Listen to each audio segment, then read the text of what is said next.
Speaking of all-time greats, what a goal. How good is he? If you're David Mundy, you can do anything. Brayshaw. Oh, he goose-stepped beautifully. And a couple. Herky-jerky, shake and bake. Magnificent. Welcome back to the Flagmantle Podcast, episode 3. Mate, look at this. Back again in the studios. How's things been, mate? Mate, I'm doing bloody fantastic. My name's Short Sterling. I'm here joined by Real Car Cliff. Mate, privilege.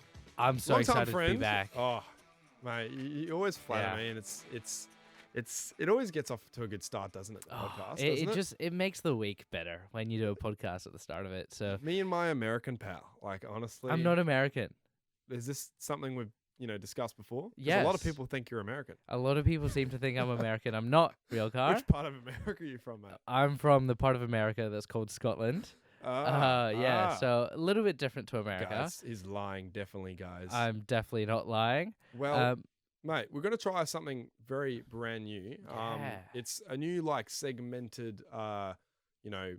So we're going to be doing, 3 podcasts all recorded at once, but we're going to be releasing them throughout the week. This is your genius. Yeah, so this was my idea, actually. I'm sorry if you don't like it, but basically what I've... I'm sure they care, mate. I mean, yeah, gee.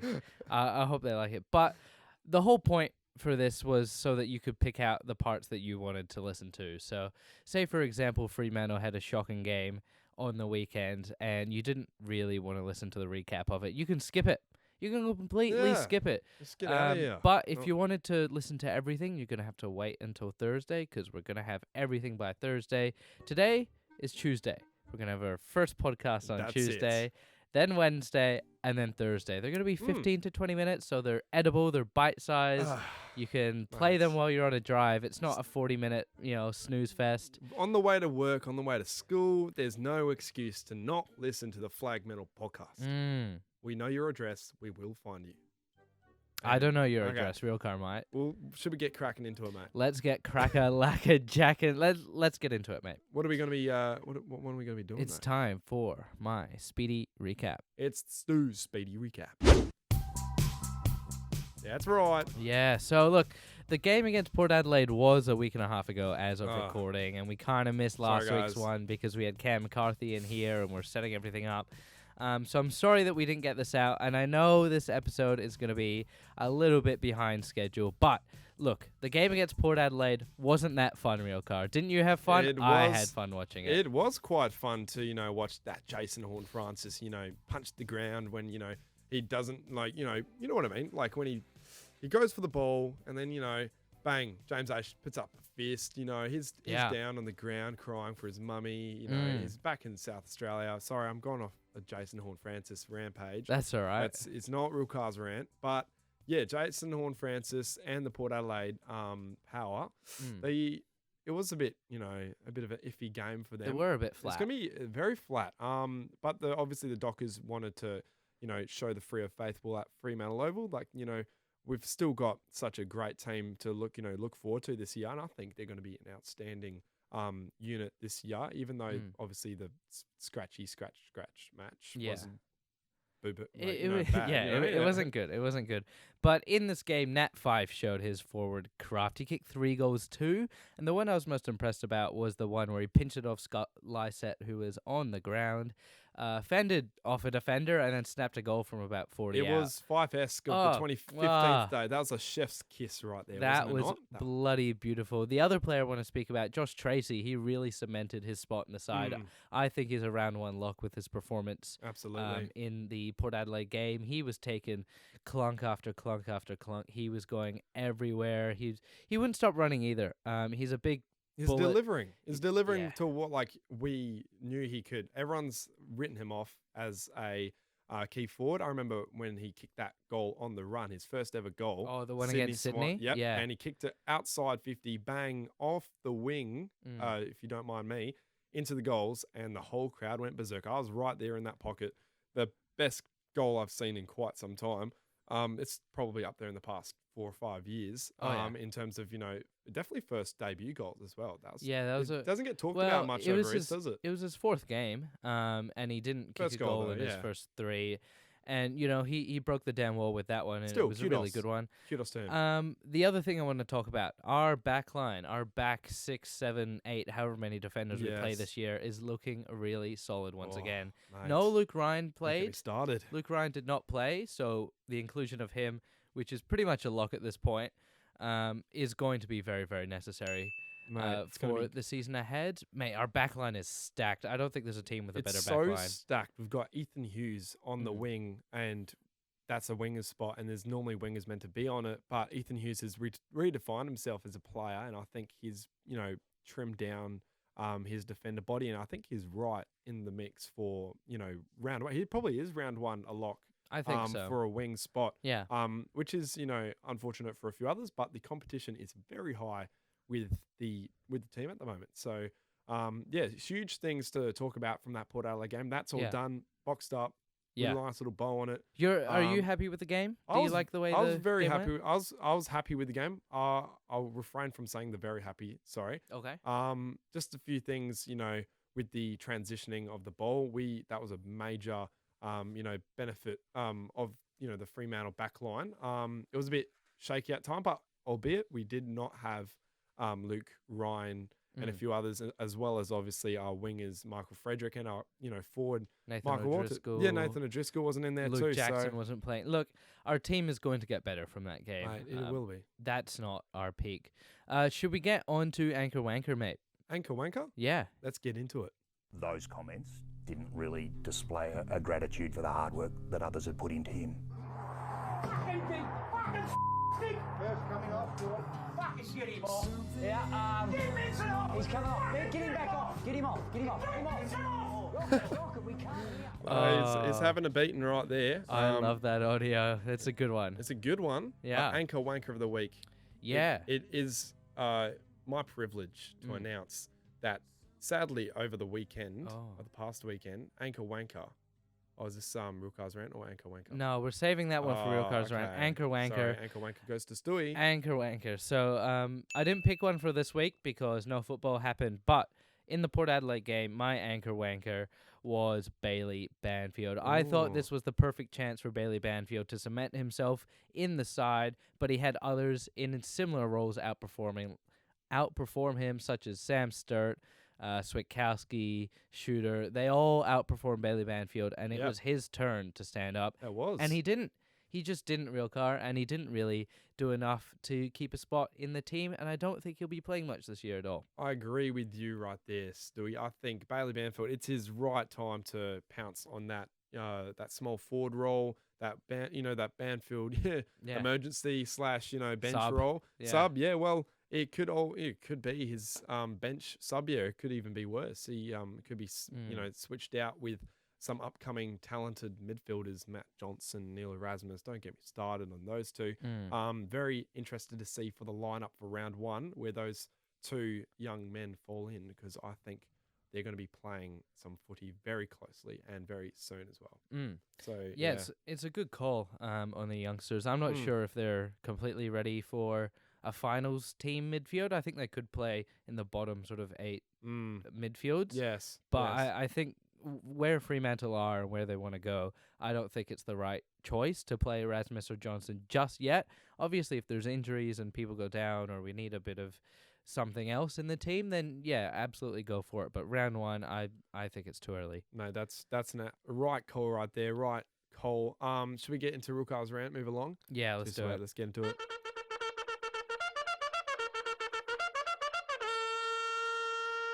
Hooray!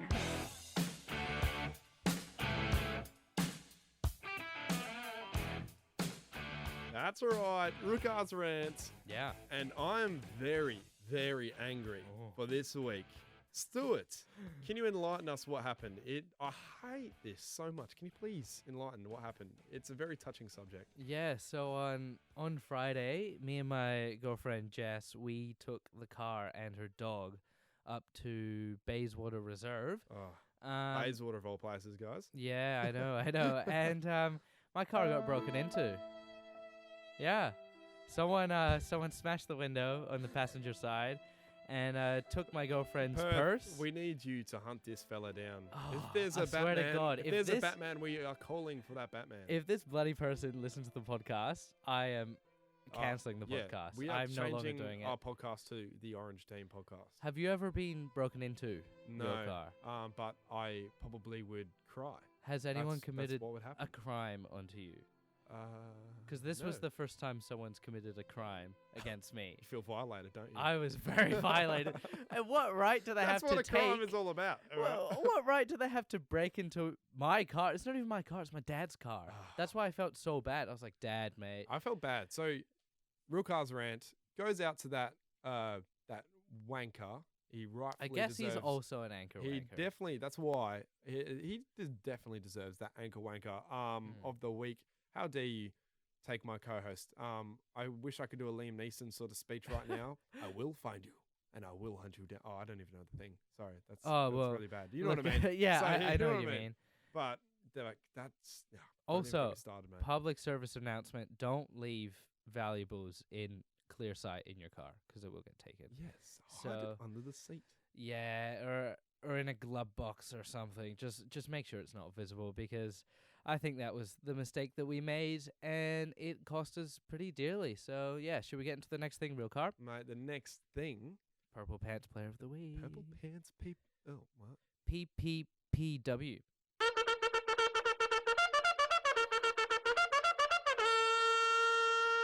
Hooray!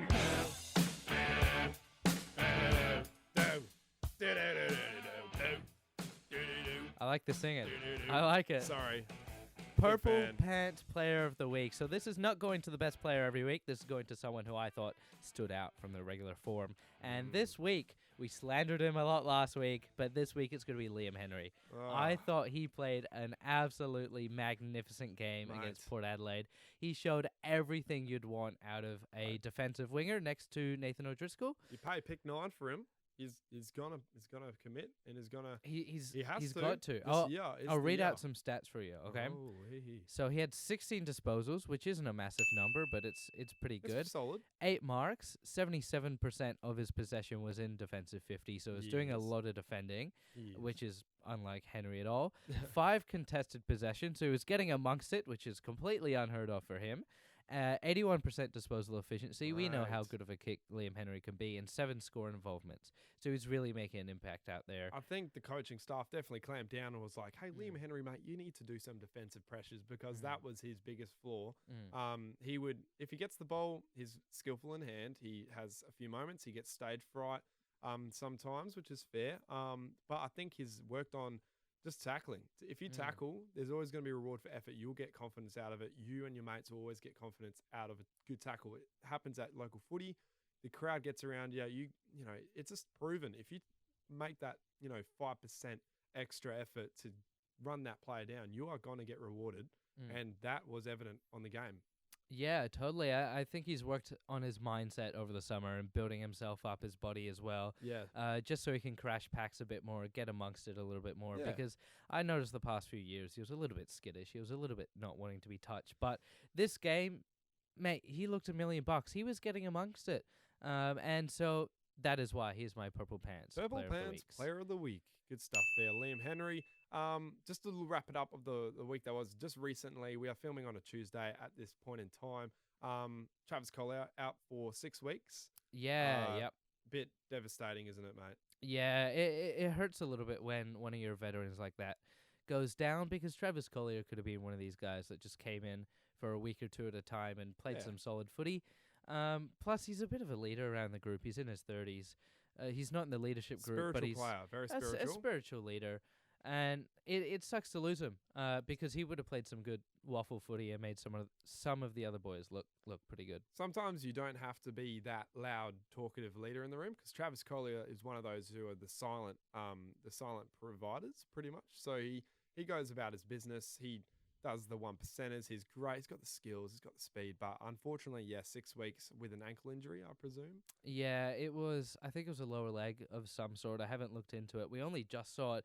Speaking of, Fremantle Dockers, can you not give us a heart attack? Yes. We saw the notification on your phone.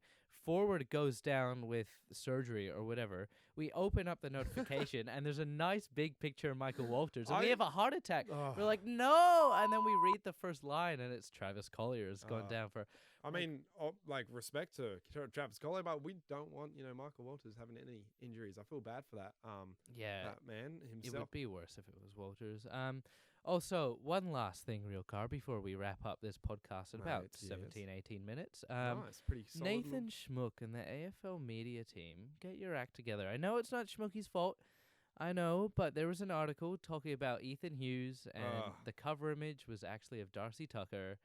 And we had a whole big talk and argument on Twitter. And it turns out it was no one's real fault, apart from the person that uploaded it and tagged it as Ethan Hughes when it was Darcy Tucker. So, look, AFL, it's going to happen. They get off with but this. It's annoying. They get off with that one time. But it does happen quite a lot, especially with all these, Fremantle players. There was a big one by the West Australian a couple of weeks ago. Wasn't that a few years ago? No, it was a couple of weeks ago. It was on the front page. Which so one it was was already this? printed out. It was a photo of Liam Henry. Yeah. And the caption said over the actual, player, it said Liam Ryan. Oh. Very big bad boo-boo they did right there. West Australian. Blur. I'm calling them out. Yeah. But as you said, AFL, they need to, pick up their game. I know that was a one-timer. It was a one-timer. It was a one-timer. Things happen, I respect all to that, but come on. Yeah, come on, guys, come on. And it happens. It's been a happening lot. to Fremantle specifically for years. It's that bad, and it's not just WA AFL. It's AFL media from Victoria that do make these blunders. But I can't complain at the end of the day, mate. I mean, it is what it is. It is what it is. Right, is that enough for the Tuesday episode, Real Car? Mate, episode 1 of the week? It is episode 1 of the week. So it's been good. Mate, it has been great, but tomorrow's going to be even better. Isn't that right? Yeah, mate. What's on tomorrow? Tomorrow we've got so much stuff. I can't say. I won't reveal. You'll find out tomorrow. Absolutely. We'll see you then.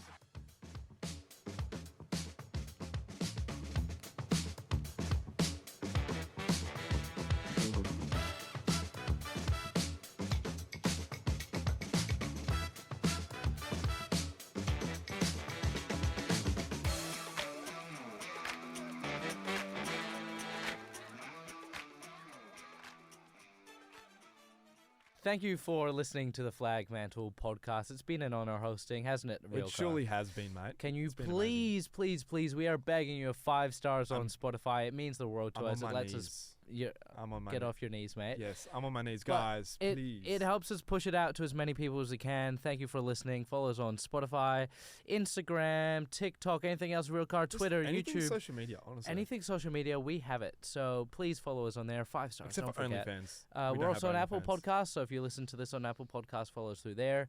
Google Podcasts, the same. And thank you for listening. We'll see you next week. Peace.